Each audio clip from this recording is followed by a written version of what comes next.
संसद में बोले केंद्रीय परिवहन मंत्री नितिन गडकरी, कहा 1 साल में हटाए जाएंगे सभी टोल प्लाजा, हाईवे पर लगेंगे जीपीएस ट्रैकर, टेक्नोलॉजी की मदद से वसूला जाएगा टोल।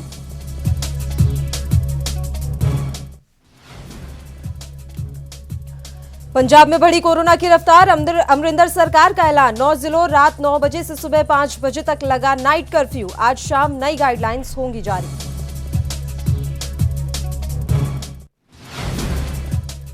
और महाराष्ट्र के पालघर में एक स्कूल में 30 छात्र और शिक्षक कोरोना संक्रमित, मरीज अस्पताल में भर्ती, आसपास के इलाकों में हड़कंप मचा, स्कूल सील।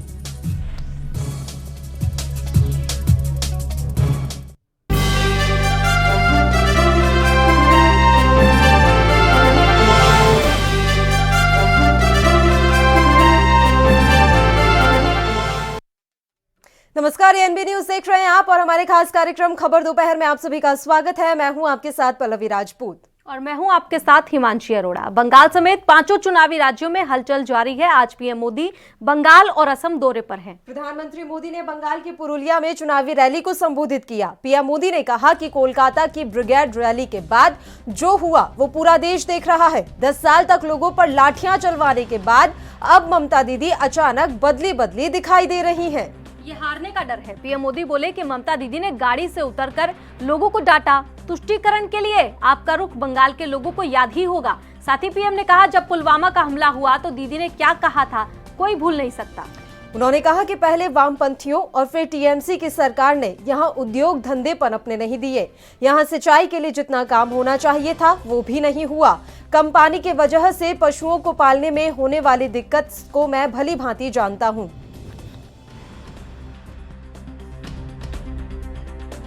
पहले वामपंथियों की सरकार और फिर टीएमसी सरकार ने यहां पर उद्योग धंधे पनपने नहीं दिए। फिर यहां जितना सिंचाई के लिए काम होना चाहिए था वो भी नहीं हुआ। कम पानी की वजह से पशुओं को पालने में जो दिक्कत होती है वो भी मैं भली भांति जानता हूं। खेती किसानी को अपने हाल पर छोड़कर टीएमसी सरकार सिर्फ अपने खेल में ही लगी रही। इन लोगों ने पुरुलिया को दिया है जल संकट से भरा जीवन। कुवैत के विदेश मंत्री 2 दिवसीय भारत दौरे पर हैं। इस दौरान कुवैत के विदेश मंत्री डॉक्टर अहमद नासिर अल मोहम्मद अल सबाह ने विदेश मंत्री डॉक्टर एस जयशंकर से हैदराबाद हाउस में मुलाकात की। इस दौरान कई मुद्दों समेत दोनों देशों के बीच रिश्तों पर सुधार की चर्चा की गई।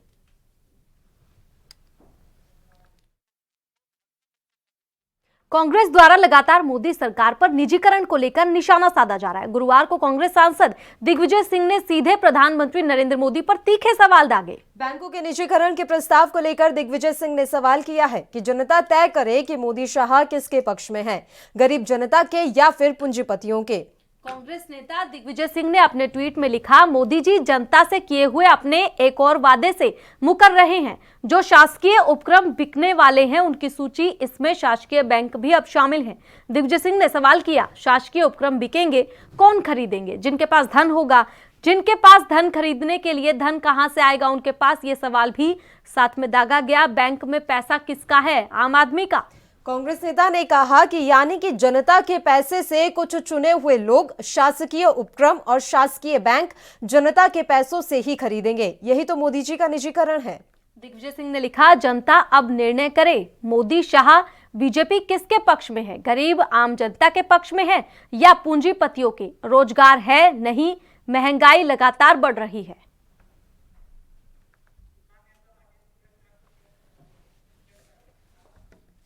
चलिए इस बीच आपको सीधी तस्वीरें दिखाते हैं किसान नेता राकेश टिकैत की, क्या कुछ कह रहे हैं, आइए आपको सुनाते हैं।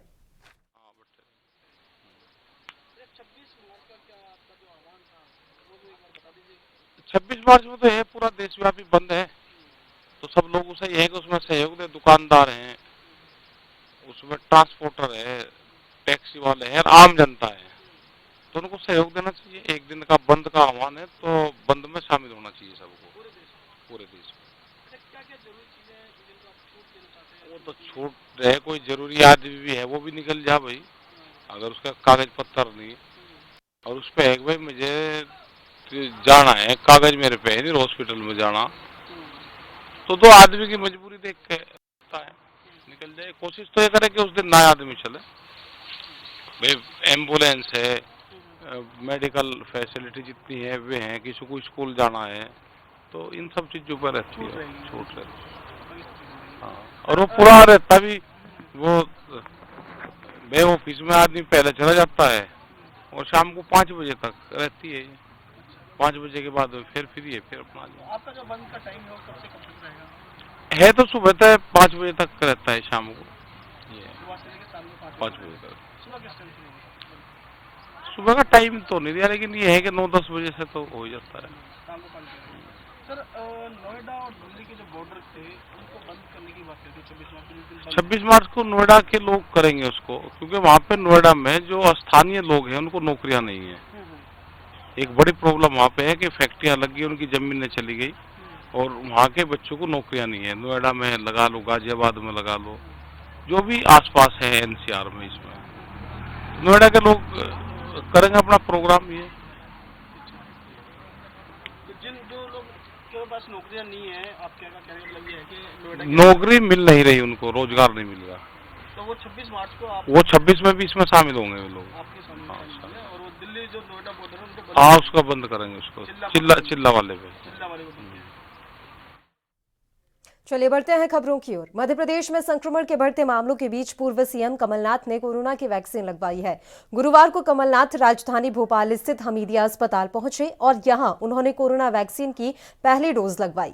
इस मौके पर प्रदेश में कोरोना संक्रमण की बढ़ती रफ्तार के बीच कमलनाथ ने चिंता जाहिर की। उन्होंने कहा, कोरोना संक्रमण के बढ़ते मामलों के बीच सावधानी बरती जानी चाहिए। इसके साथ ही उन्होंने मुख्यमंत्री के कार्यक्रमों को लेकर भी निशाना साधा।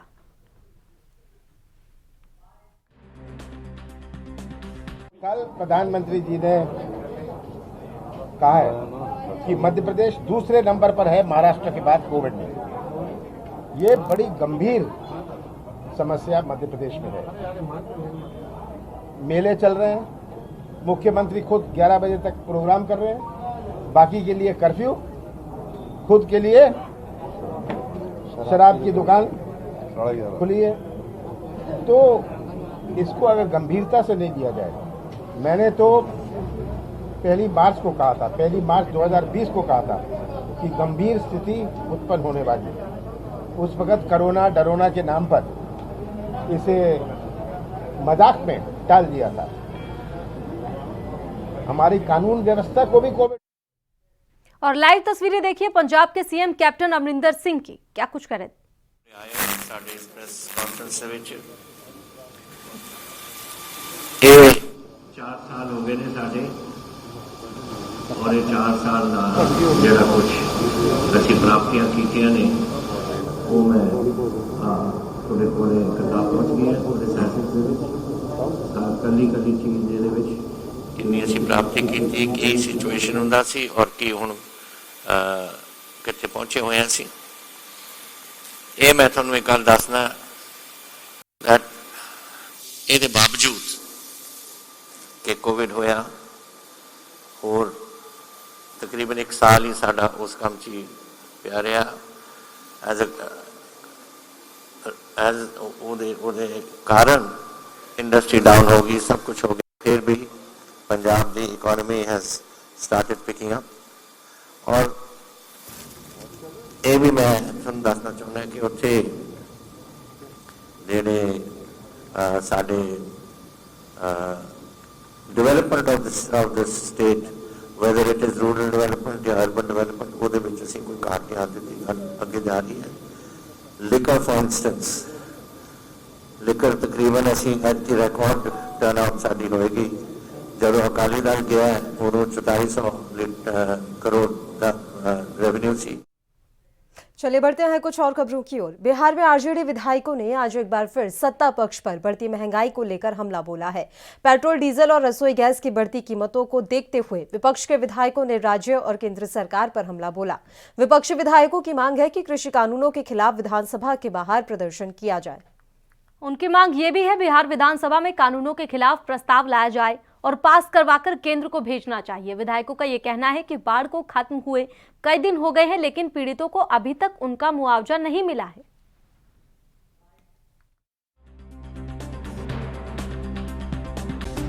देखिए, पेट्रोलियम पदार्थों का दाम रोज बढ़ रहा है और ये सरकार चाहती है कि हम दाम बढ़ाते जाएं और आर्थिक रूप से गुलाम इस देश को करा लिया इन लोगों ने। क्योंकि अडानी अंबानी के जैसे लोग को ही सारा सेक्टर का दिया जा रहा है, चाहे हवाई पट्टी का मामला हो चाहे रेल का मामला हो। जैसे ईस्ट इंडिया कंपनी आई थी देश में राज करने, बिजनेस करने के लिए, करते करते देश को गुलाम कर लिया।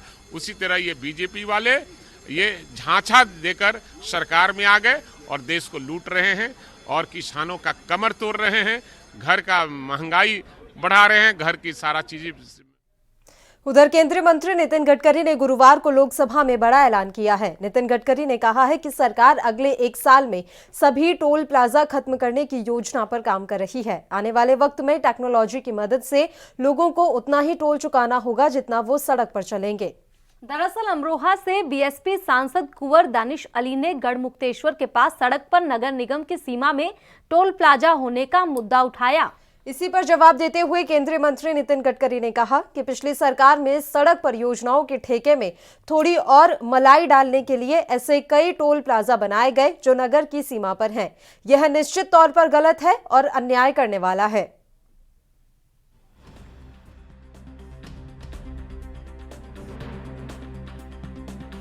तो आपको बता दें कि नितिन गडकरी ने बड़ा ऐलान किया है। उन्होंने कहा है कि 1 साल में सभी टोल प्लाजा हटाए जाएंगे और हाईवे पर अब जीपीएस ट्रैकर लगाए जाएंगे, यानी कि टेक्नोलॉजी की मदद से अब टोल का भुगतान किया जाएगा।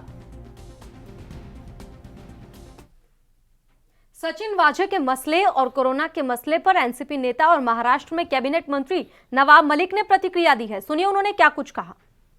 लगभग 23,000 का आंकड़ा कल था।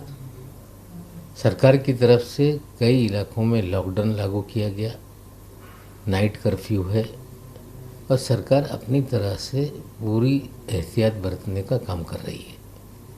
इलाज के सारे इंतजाम किए गए हैं, लेकिन जनता की भी जिम्मेदारी है कि वो भीड़ भाड़ से बचे।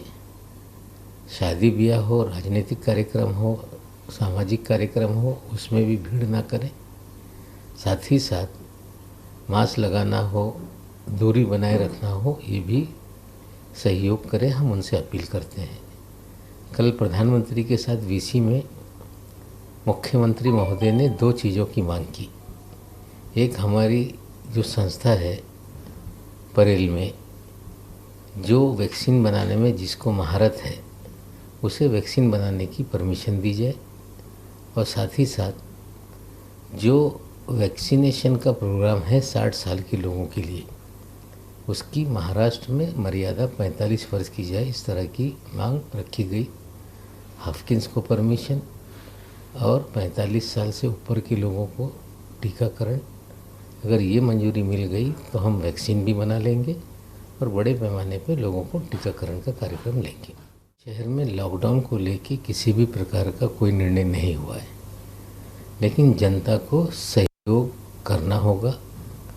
अगर 2300 से लगातार आंकड़े बढ़ते रहे तो और कड़ाई से कुछ निर्णय सरकार लेगी।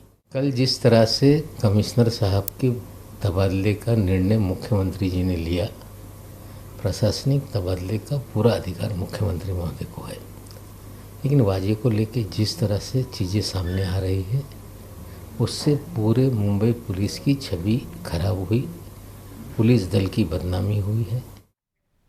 और फिलहाल बुलेटिन में रुकेंगे एक छोटे से ब्रेक के लिए, लेकिन आप कहीं मत जाइएगा।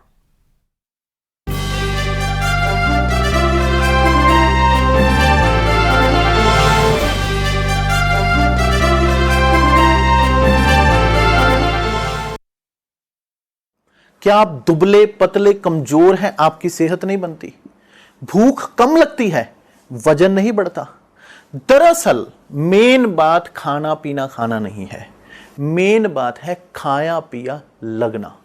और अगर खाया पिया लगेगा ही नहीं तो सेहत बनेगी कैसे?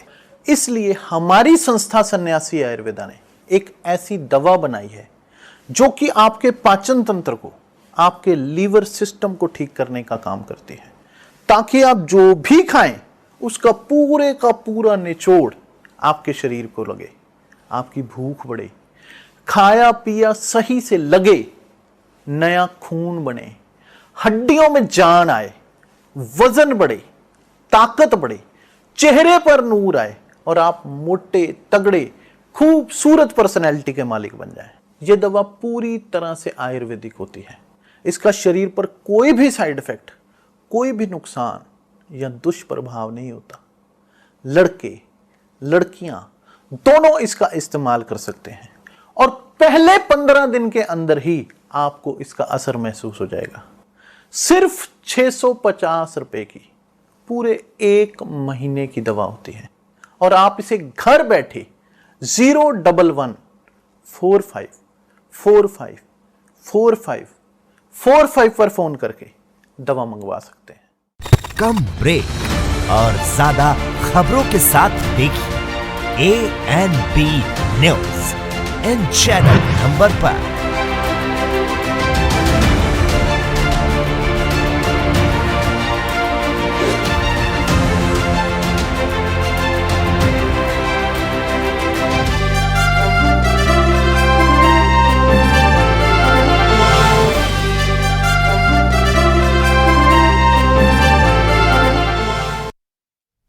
और ब्रेक के बाद खबर दोपहर के खास बुलेटिन में स्वागत है आप सभी का एक बार फिर से। चले रुक करते हैं बाकी की खबरों की ओर। महाराष्ट्र के मंत्री नवाब मलिक ने कहा है कि मुख्यमंत्री ने मुंबई सीपी को स्थानांतरित करने के लिए प्रशासनिक निर्णय लिया।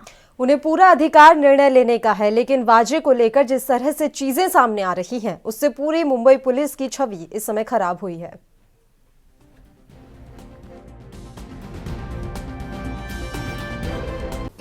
तबादले का निर्णय मुख्यमंत्री जी ने लिया।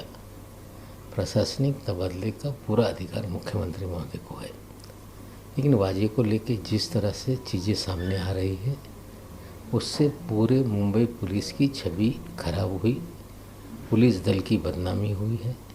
और जिस तरह से वाजे को रीइंस्टेट किया गया, कमिश्नर साहब की अध्यक्षता की समिति में उन्हें बहाली का निर्णय कमिश्नर साहब ने लिया। सीधे जो जिम्मेदारी उनके पास थी वो भी उन्होंने दिया, वे सीधे उनको रिपोर्ट करते थे। कहीं ना कहीं जवाबदारी मुखिया की होती है जो निश्चित की गई और तबादला किया गया।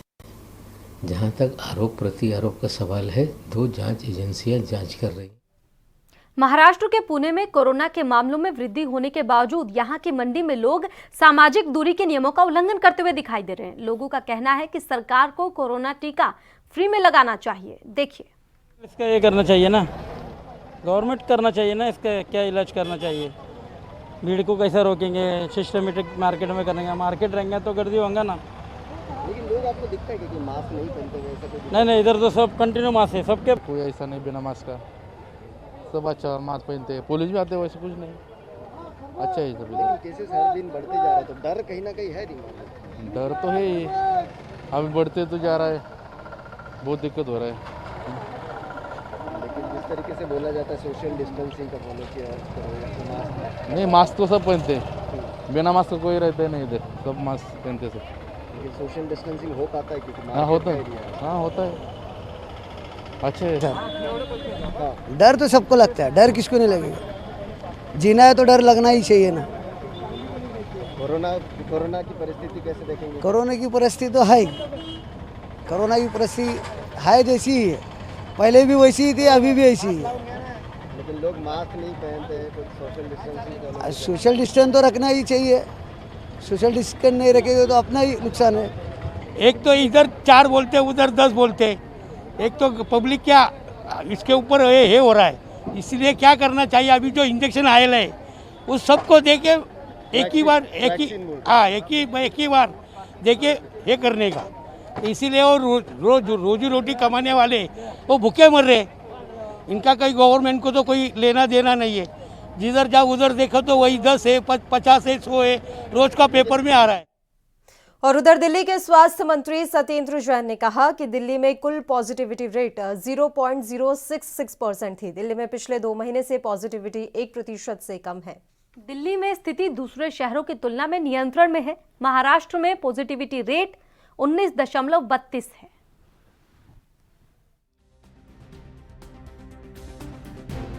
देखिए, दिल्ली के अंदर सबसे ज़्यादा टेस्टिंग हो रही है। कल 80,000 से भी ज़्यादा टेस्ट किए गए हैं और देश के अंदर जो एवरेज है उससे हम 5 गुना ज़्यादा टेस्ट कर रहे हैं। तो बहुत ज़्यादा हम टेस्ट कर रहे हैं। टेस्टिंग के पास तभी तो नंबर्स आ रहे हैं। अगर हम टेस्ट देश के एवरेज से करें तो इसके नंबर 100 के करीब रह जाएंगे। अगर देश के एवरेज से करेंगे 100 भी नहीं आएंगे, क्योंकि हम टेस्टिंग बहुत ज़्यादा कर रहे हैं, इसलिए नंबर दिख रहा है। गया था, वापस आए तो दिल्ली के रहने वाले हैं, तो पता लगा पॉजिटिव निकला है। कोई किसी और राज्य में गए, वहां से वापस आए तो जानकार मेरे 4-5 ऐसे आ चुके हैं जो दूसरे राज्यों में गए थे, पॉजिटिव आए तो पूछा गया भाई कहीं गए थे क्या? हाँ, 4 दिन पहले गया हूँ। तो ऐसे भी केसेस आ रहे हैं। तो ऐसे लोगों के लिए सर क्या कुछ? देखिए, टेस्टिंग कर रहे हैं, सतर्कता कर रहे हैं। तो अब देखो, जो दिल्ली का रहने वाला बाहर जाएगा, वापस आएगा तो आएगा ही। लेकिन स्ट्रिक्टनेस भी देखने को मिली है। सिविल डिफेंस की टीमें अब ज्यादा अलर्ट दिख रही हैं। उनको देखिए, हमने पूरे आदेश दिए हैं कि स्ट्रिक्टनेस पूरी की जाए। लोगों को मास्क लगाने के लिए, उसके लिए काफी देश में कोरोना का कहर बढ़ता जा रहा है। बीते 24 घंटे के अंदर अकेले महाराष्ट्र में 23,000 से अधिक नए मामले सामने आए हैं। महाराष्ट्र के अलावा पंजाब में भी कोरोना जानलेवा साबित हो रहा है। पंजाब इकलौता राज्य है जहां फर्स्ट वेव की तुलना में सेकेंड वेव में सबसे अधिक मौतें हो रही हैं, जबकि महाराष्ट्र में कोरोना से मरने वालों का आंकड़ा कम हो रहा है। बात बीते 2 दिनों की करें तो बीते 2 दिनों में महाराष्ट्र के बाद पंजाब में सबसे अधिक लोगों ने कोरोना से जान गंवाई। पंजाब में मंगलवार को 38 और बुधवार को 35 लोगों की मौत हुई है। पंजाब में मृत्यु दर बहुत ज्यादा है। पिछले साल के अंत तक राज्य में 1.66 लाख मामले सामने आए थे और अब 5,341 मौतें हुई थी, यानी मृत्यु दर 3.21% था।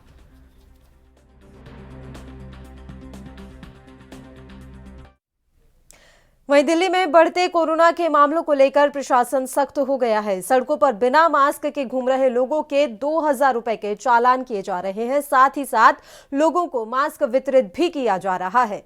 गौरतलब है कि देश में एक बार फिर से कोरोना की लहर तेजी से बढ़ रही है और इसी बीच लोगों में कोरोना का डर जो है वो काफी कम हो गया है। लोग बिना मास्क और सोशल डिस्टेंसिंग के घूम रहे हैं। ऐसे में कोरोना फैलने का खतरा और तेजी से बढ़ गया है।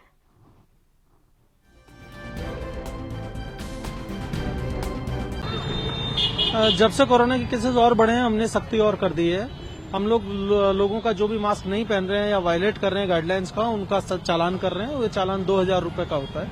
और साथ ही साथ हम उनको अवेयर भी कर रहे हैं कि आपका ये गवर्नमेंट का ये रूल है और आपको उसको फॉलो करना है। और इमीडिएटली हम लोग ये मास्क है जो उनको बांट भी रहे हैं, डिस्ट्रीब्यूट भी कर रहे हैं। ऐसे देखिए, हम लोगों को ये लगता है कि 2,000 रुपए का चालान किसी गरीब आदमी को देना थोड़ा मुश्किल होता है, तो लोग कोशिश ये करते हैं कि उसको अवॉइड करें किसी तरह से। कोई भी 2,000 रुपए आज की डेट। उधर गुजरात में भी लगातार बढ़ रहे कोरोना संक्रमण के मामलों को देखते हुए अहमदाबाद प्रशासन ने वीरवार से बस सेवाओं पर प्रतिबंध लगा दिया है। प्रशासन का कहना है कि कोरोना संक्रमण के तेजी से बढ़ रहे मामलों को देखते हुए अहमदाबाद ट्रांसपोर्ट सर्विस और अहमदाबाद बस रैपिड ट्रांजिट सिस्टम की बसों के संचालन पर अगले आदेश तक के लिए पूरी तरह से रोक लगा दी गई है। साथ ही छोटे बड़े 273 गार्डन भी बंद कर दिए गए हैं। अहमदाबाद में Sabarmati river front, Kankaria lake और छोटे बड़े 273 गार्डन के साथ संक्रमण प्रभावित इलाकों में अहमदाबाद बस रैपिड ट्रांजिट सिस्टम और अहमदाबाद बस रैपिड ट्रांजिट सिस्टम ABRTS भी बंद रहेगी। गुजरात में पिछले 24 घंटे में कोरोना के 1,122 मामले सामने आए हैं। पिछले कई माह में सबसे अधिक ये मामले अहमदाबाद में प्रशासन ने 3 दर्जन से अधिक इलाकों में कंटेनमेंट एरिया घोषित कर रखा है। अब इन इलाकों में अहमदाबाद महानगर ट्रांसपोर्ट सर्विस और BRTS की सेवाएं बंद कर दी जाएंगी।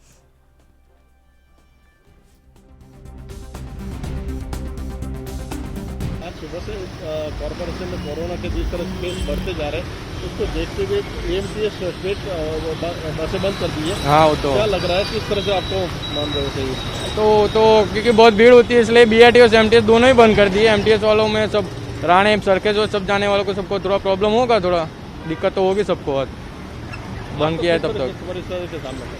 वो तो अब रिक्शा में जाना पड़ेगा और क्या। MTS तो सब बंद कर दिए, आपको काम पे जाने में कितना दिक्कत हो रहा है? बहुत मतलब बहुत प्रॉब्लम हो रहा है अभी दूसरे को कांटेक्ट करने का और फिर जाने का।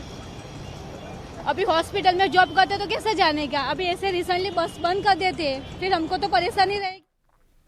वहीं हरियाणा के कैथल में कोरोना से बचाव के लिए की जा रही वैक्सीनेशन की गति एक बार फिर से धीमी हो गई है। 15 स्थानों पर केवल 302 व्यक्तियों को वैक्सीन का पहला और दूसरा टीका अब तक लग पाया है। पहला टीका लगवाने वाले व्यक्तियों की संख्या 279 रही, जबकि दूसरा टीका केवल 23 व्यक्तियों ने ही लगवाया। वैक्सीनेशन के लिए बने 7 केंद्रों पर तो कोई भी व्यक्ति टीका लगवाने के लिए पहुंचा ही नहीं। केवल 8 स्थानों पर लोगों ने टीकाकरण करवाया है।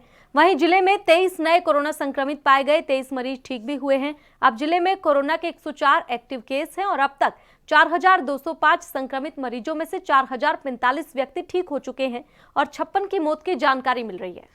Civil surgeon doctor Om Prakash ने जिले के नागरिकों से अपील की है कि वे ज्यादा संख्या में वैक्सीन लगवाएं।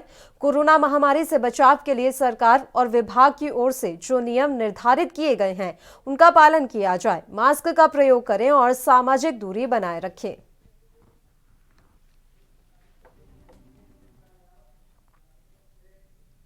कोरोना के बढ़ते मामलों को देखते हुए बड़ा फैसला लिया गया है। प्रशासन ने 10 मई तक गाजियाबाद में धारा 144 लागू कर दी है। इस दौरान प्रशासन की ओर से काफी सख्ती भी बरती जाएगी। प्रशासन का कहना है कि त्योहारों और परीक्षाओं के बीच कोरोना से बचाव के लिहाज से ये फैसला लिया गया है। आदेश के मुताबिक होटल, रेस्टोरेंट, स्कूल जैसे सार्वजनिक जगहों पर मास्क के बिना एंट्री नहीं मिलेगी।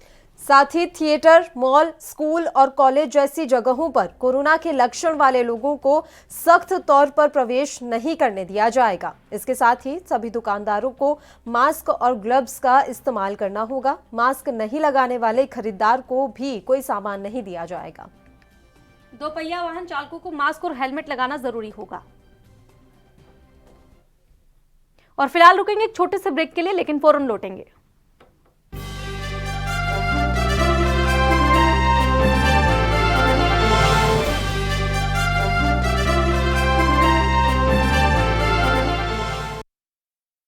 क्या आप दुबले पतले कमजोर हैं? आपकी सेहत नहीं बनती, भूख कम लगती है, वजन नहीं बढ़ता?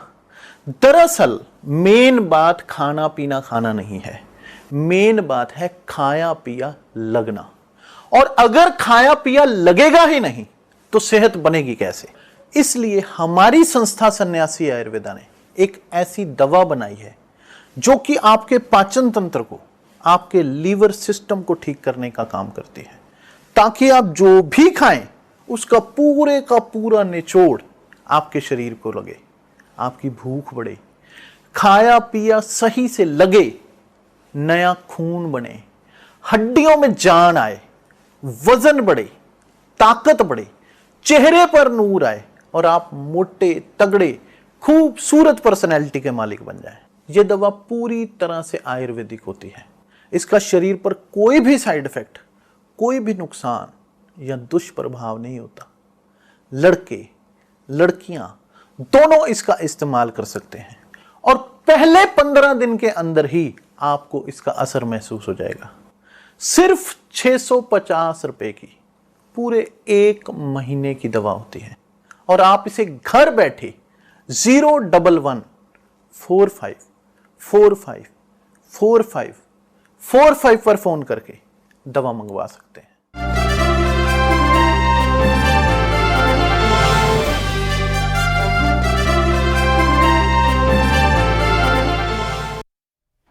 ब्रेक के बाद एक बार फिर से आप सभी का स्वागत है। चलिए रुख करते हैं कुछ और खबरों का। कोरोना के बढ़ते मामलों ने शहर के लोगों को एक बार फिर से डरा दिया है। कानपुर जेल में बुधवार को 12 कैदी कोरोना पॉजिटिव पाए गए। इसके बाद डीजी जेल ने हर कैदी की कोरोना जांच के आदेश दिए हैं। बता दें कि मंगलवार को भी कोरोना के 7 नए संक्रमित मिले थे। कल्याणपुर, जूही, यशोदा नगर, विनोबा नगर और नायागंज क्षेत्र के रहने वाले लोग हैं। कानपुर में एक्टिव केस की संख्या 91 है। अब तक 33,125 कुल संक्रमित मिल चुके हैं। इनमें 32,195 अस्पतालों और होम आइसोलेशन में हैं। इलाज से ठीक भी हो चुके हैं वो। वहीं हैलेट अस्पताल के मैटरनिटी विंग कोविड अस्पताल में इस वक्त 14 संक्रमित भर्ती हैं, जिनमें 1 ऑक्सीजन पर है। स्वास्थ्य विभाग की टीमों ने 3,885 सैंपल लेकर जांच के लिए भेजे हैं।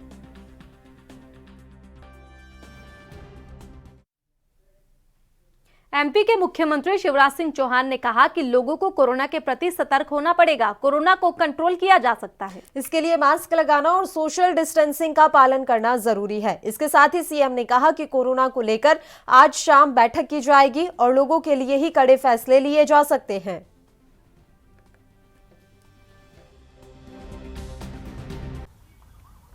हम मुकाबला करेंगे, लेकिन सावधान रहने की जरूरत है। हम कोरोना हर हालत में कंट्रोल करेंगे,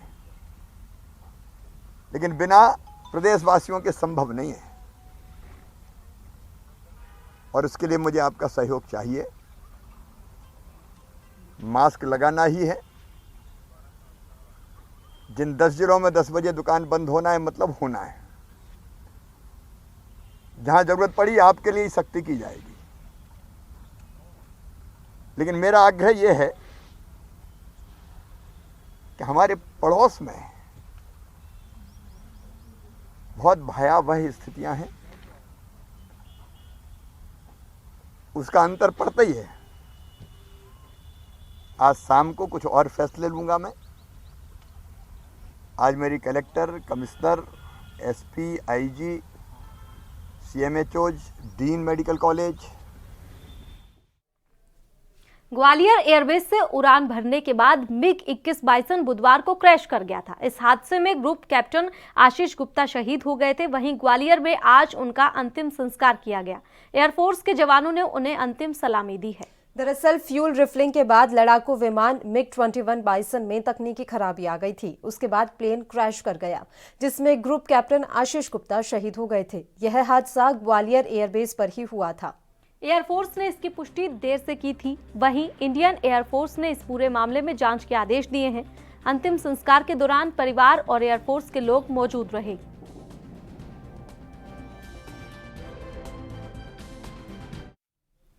पश्चिम बंगाल में विधानसभा चुनावों के बीच नॉर्थ 24 परगना में अलग अलग जगहों पर क्रूड बम से हमले किए गए हैं। इन हमलों में 3 लोग घायल हुए हैं। बड़ी बात यह है कि जहां सिलसिलेवार बम धमाके किए गए, वहीं बीजेपी सांसद अर्जुन सिंह का भी घर है। घायल लोगों में एक बच्चा, एक महिला और एक बुजुर्ग व्यक्ति शामिल है। पुलिस के मुताबिक कुछ अज्ञात लोगों ने गली नंबर 17 में बम फेंका। गली नंबर 17 भट्टापारा नगर पालिका में वार्ड नंबर 18 के अंतर्गत आती है। पुलिस ने बताया कि शहर में 15 स्थानों पर बम फेंके गए और आरोपियों ने कई जगहों पर सीसीटीवी कैमरे भी तोड़ दिए।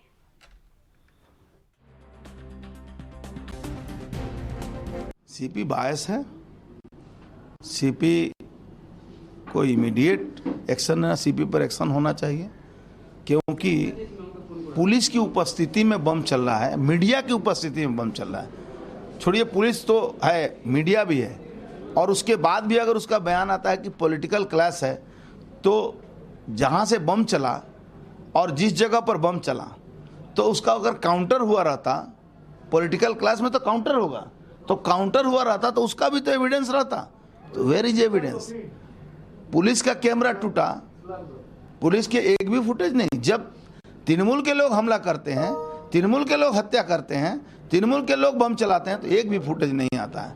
और बीजेपी के लोग जुलूस निकालते हैं तो उसका फुटेज आता है कि कैनो जुलूस मिছিল में तुम गया था। तो ये बंगाल की पुलिस है और ये पुलिस कमिश्नर का बयान है। हिमाचल के शिमला के दिवंगत सांसद रामस्वरूप शर्मा की पार्थिव देह सुबह 8:45 बजे जोगेंद्र नगर पहुंची।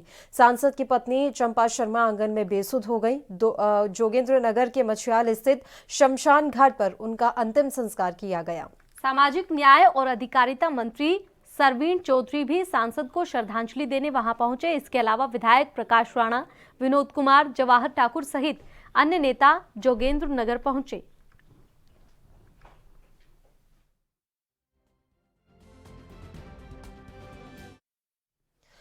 कोरोना के बढ़ते संक्रमण, त्योहार और पंचायत चुनावों के कारण गाजियाबाद और गौतम बुद्ध नगर में धारा 144 लागू कर दी गई है। गाजियाबाद में जहां 10 मई तक के लिए इसे लागू किया गया है, वहीं नोएडा में 30 अप्रैल तक के लिए निषेधाज्ञा लगाई गई है। इसके तहत अब किसी भी प्रकार के धार्मिक, राजनीतिक और सांस्कृतिक कार्यक्रम करने के लिए प्रशासन की इजाजत लेनी होगी। इन कार्यक्रमों में 100 से ज्यादा लोग इकट्ठे नहीं हो सकते। इसके साथ ही पुलिस प्रशासन को निर्देश दिए गए हैं, मास्क नहीं पहनने वाले लोगों के खिलाफ सख्त कार्रवाई की जाए। गाजियाबाद के जिला अधिकारी अजय शंकर पांडे ने जानकारी दी है कि जनपद में सभी सिनेमाघर, shopping mall, hotel, restaurant, school, college में बिना मास्क के प्रवेश नहीं दिया जाएगा। किसी भी बंद हॉल में क्षमता से 50% और ज्यादा से ज्यादा 100 लोग ही कोविड नियमों के तहत एकत्रित हो सकेंगे। खुले मैदानों में यह क्षमता 40% तक ही हो सकती है। किसी भी प्रकार सामाजिक, शैक्षिक, सांस्कृतिक, धार्मिक, राजनीतिक कार्यक्रम बिना प्रशासन की अनुमति के नहीं हो सकेंगे। इसके साथ ही जनपद में बिना अनुमति के कोई जयंती, मेला, प्रतिमा स्थापना, विसर्जन, जागरण, प्रदर्शन, रैली या जुलूस नहीं निकाला जाएगा। चौराहों या सड़कों पर किसी मूर्ति या तजिया रखने की इजाजत नहीं होगी। अंतिम संस्कार में केवल 100 लोगों को जाने की इजाजत होगी।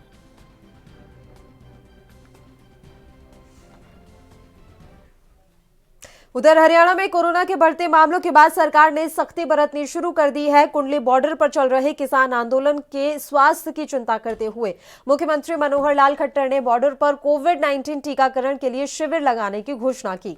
मुख्यमंत्री की घोषणा के साथ ही बॉर्डर पर शिविर स्थापित हो गए हैं और इनमें बुधवार से ही किसानों का टीकाकरण भी शुरू हो गया है। सरकारी प्रवक्ता ने बताया कि कुंडी बॉर्डर पर स्थित रसोई ढाबा में कोविड-19 टीकाकरण अभियान शुरू किया गया है। कई किसानों ने टीका लगवा लिया है। वहीं हरियाणा सरकार ने प्रतियोगिताओं के लिए खेल फेडरेशन को कोविड-19 मानदंडों का सख्ती से पालन करने के लिए कहा है।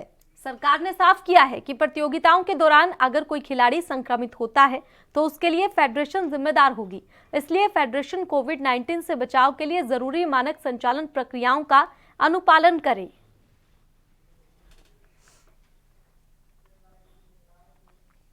उत्तराखंड के हरिद्वार स्थित नागा साधुओं ने योग क्रिया के जरिए प्रशासन के खिलाफ विरोध प्रदर्शन किया। नागा साधुओं का कहना है कि आए दिन प्रशासन उनके तंबू उखाड़कर फेंक देती है, उन्हें तंग करती है और तंबू को यहां न लगाने की हिदायत देती है। साधुओं ने कहा कि वो पिछले 30 से 35 सालों से गंगा के किनारे इसी तरह जीवन व्यतीत कर रहे हैं और उन्हें तत्कालीन सरकार ने यहां रहने का आश्वासन भी दिया था। बावजूद इसके प्रशासन साधुओं को यहां से हटाने में लगा हुआ है।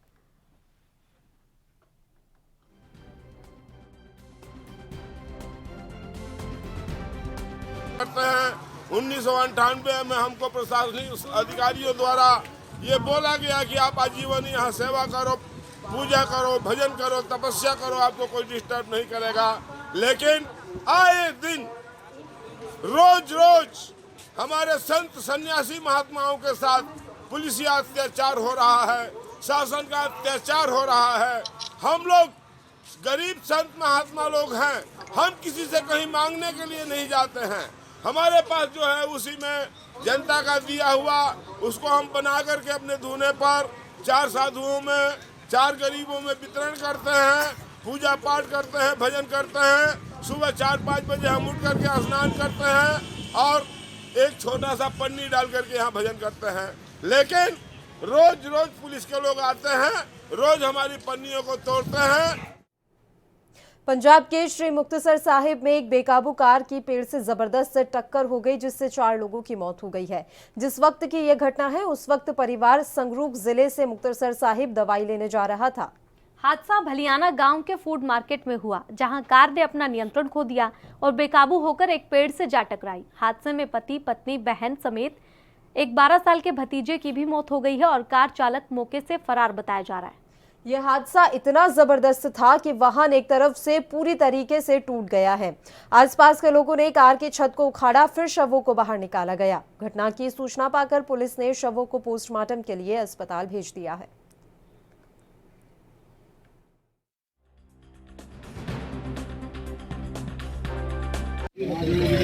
देखो, एक संगरूर तो एक परिवार ਸੀਗਾ। ਇਹ ਸਵੇਰੇ ਜਿਹੜੀ ਮਾਰਨਿੰਗ ਆਪਣੇ ਘਰ ਤੋਂ ਚੱਲੇ ਸੀਗੇ, ਤਕਰੀਬਨ 7:45 ਵਜੇ ਜਿਹੜੀ ਇੱਥੇ ਸ਼ਾਰਪ ਟਰਨ ਤੋਂ ਜਿਹੜੀ ਗੱਡੀ ਡਰਾਈਵਰ ਤੋਂ ਆਊਟ ਆਫ ਕੰਟਰੋਲ ਹੋ ਗਈ, ਜਿਹਦੇ ਨਾਲ ਇਹ ਗੱਡੀ ਦਰਖਤ ਵਿੱਚ ਟਕਰਾ ਕੇ ਜਿਹੜੀ ਥੱਲੇ ਖਦਾਨਾ ਚੱਲੀ, ਜਿਹਦੇ ਵਿੱਚ ਇਸ ਫੈਮਿਲੀ ਦੇ ਵਿੱਚ 4 ਜਿਹੜੇ ਮੈਂਬਰ ਹੈਗੇ ਉਹਨਾਂ ਦੀ ਡੈਥ ਹੋ ਗਈ ਹੈ। ਉਹਦੇ ਵਿੱਚ ਇੱਕ ਬੰਦਾ ਹੈ ਜੀ, ਉਹਦੀ ਘਰਵਾਲੀ ਹੈ, ਉਹਦੀ ਸਿਸਟਰ ਹੈ ਤੇ ਸਿਸਟਰ ਦਾ ਬੇਟਾ ਹੈ। ਇੱਕ ਡਰਾਈਵਰ ਜਿਹੜਾ ਹੈਗਾ ਉਹਦੀ ਇਲਾਜ ਵਾਸਤੇ ਜਿਹੜਾ ਸਿਵਲ ਹਸਪਤਾਲ ਵਿੱਚ ਭੇਜਿਆ। ਕਿਹੜੇ ਪਿੰਡ ਤੋਂ ਸਰ? ਇਹ ਸੰਗਰੂਰ ਦੇ ਪਿੰਡਾਂ ਦੇ ਵਿੱਚੋਂ ਹੈਗੇ, ਇੱਕ ਭੈਣੀ ਮਹਾਰਾਜ ਦੇ ਹੈਗੇ ਆ, ਇੱਕ ਅਤਰ ਸਿੰਘ ਵਾਲਾ ਪਿੰਡ ਦੇ। ਅਤਰ ਸਿੰਘ ਜੀ ਹਸਪਤਾਲ ਭੇਜਿਆ ਜੀ ਪੋਸਟਮਾਰਟਮ ਵਾਸਤੇ। ਇਹ ਜ਼ਖਮੀ ਹੋਈ ਉਹਨਾਂ ਜ਼ਖਮੀ ਦਾ ਜਿਹੜਾ ਇਲਾਜ ਹੈਗਾ ਸਿਵਲ ਹਸਪਤਾਲ ਕਿਦਰਬਾ ਕਰਵਾਇਆ। कश्मीरी लोगों के लिए अपने अभियान के तहत सीआरपीएफ की 53वीं बटालियन ने आईजी कश्मीर ऑपरेशन के निर्देशानुसार चिकित्सा शिविर का आयोजन किया, जिसमें भारी संख्या में इलाके के लोग पहुंचे। इस दौरान बटालियन की ओर से दवाएं, सैनिटाइजर, मास्क और साबुन का वितरण किया गया। मेडिकल कैंप का उद्घाटन शहीद नजीर अहमद खान की पत्नी मानसा बेगम ने किया। उन्होंने कहा कि इस तरह के प्रयासों से स्थानीय आबादी आतंकियों के चंगुल से दूर हो सकेगी, साथ ही इस क्षेत्र में सामान्य स्थिति लाने में भी मदद करेगी। इस अवसर पर बटालियन के कमांडेंट ने इस कार्य में सक्रिय भागीदारी के लिए स्थानीय गणमान्य व्यक्तियों, क्षेत्र के लोगों और मीडिया को धन्यवाद किया। उन्होंने स्थानीय लोगों को भविष्य में बटालियन और सीआरपीएफ मददगार हेल्पलाइन नंबर से किसी भी तरह की मदद लेने में संकोच न करने का भी आह्वान किया है। विलेज जैनपुरा, खचादारी, चक, मंझगरा वगैरह में एक मेडिकल मुफ्त कैंप का इनेकाद किया, क्योंकि हम यहाँ के फार फ्लंग एरिया के रहने वाले हैं और हमें यहाँ मेडिकल सहूलियात की बहुत ही अशद ज़रूरत होती है हमेशा। इसलिए आज जो 53 बटालियन। और आइए अब आपको सीधी तस्वीरें दिखाते हैं हरियाणा के पूर्व सीएम भूपेंद्र सिंह हुड्डा की। मतलब एक किस्म से लोगों को डर के माहौल में बनाने का उन्होंने प्रयास किया है, जबकि कानून है। कोई अगर ऑफेंडर है, कोई किसी की प्रॉपर्टी का नुकसान करता है, वहाँ कानून है, अभी तो में चल रहे हैं। दोहरी भाषा बोलते हैं। गृह मंत्री ने कहा कि किसान आंदोलन के द्वारा हरियाणा के किसी किसान ने एक सुई का भी नुकसान नहीं किया। फिर इतने मुकदमे क्यों किए हैं, क्यों नहीं मुकदमे वापस लेते? इस बात का उनके पास कोई जवाब नहीं था। और सुप्रीम कोर्ट की जजमेंट आप देखेंगे, रामलीला मैदान जजमेंट 2012, उसमें साफ अधिकार दिया लोगों को peaceful protest to be a constitution and valid करते हैं। तो साथ के साथ 2009 में सुप्रीम कोर्ट का जजमेंट आया, उसमें कहा that a perfect check and balance be made and certain guidelines about police and media और also were issued। लेकिन ये जो कानून नया है, इसमें कोई पुलिस की तो कहीं या सरकारी तो कहीं रिस्पॉन्सिबिलिटी फिक्स कर ही नहीं। अगर नुकसान की कारण कानून व्यवस्था कायम रखना सरकार की जिम्मेवारी है, तो सरकार की लापरवाही से होता है, उसकी कौन भरपाई करेगा? इसमें कोई इसका वो नहीं। और प्रोटेस्टर्स की इतनी बड़ी डेफिनेशन दी है कि how can a citizen be held responsible for state left. जो प्रदेशवासी है उसको स्टेट की जो लेफ्ट का ऊपर, उनके ऊपर कैसे जिम्मेवारी देगी? तो ऐसे ऐसे कानून नए 5 में इन्होंने कहा है, जो कि बहुत हाईली ऑब्जेक्शनेबल है, कि कानून व्यवस्था रखने के लिए अगर बाहर से पैरामिलिट्री फोर्सेज लाएंगे, उसका खर्चा भी वो वहन करेंगे जो पार्टिसिपेंट थे। मतलब किसी 10 आदमी ने शरारत की तो 9,900 आदमी को मतलब पार्टिसिपेंट पे कवर करके और उसका नुकसान उसके बड़े कदम। मैंने तो कहा फिर पुलिस की तनख्वाह भी वही बने, है ना। ऐसे बगैर सोचे समझे के कानून लाए हैं। इसी तरह जो है ये कहा भाई कोई फैसले से अगर नहीं एग्रीमेंट है, कोई अपील में जाना चाहता है हाईकोर्ट में सीधा, तो 20% अनाउंस्ड जो उसके खिलाफ है कंपनसेशन, वो जमा करा के जब जा सकता है। अब फैसला कौन करेगा? एक और एएनबी न्यूज के खास कार्यक्रम खबर दोपहर में फिलहाल के लिए इतना ही। हमें दीजिए इजाजत। नमस्कार।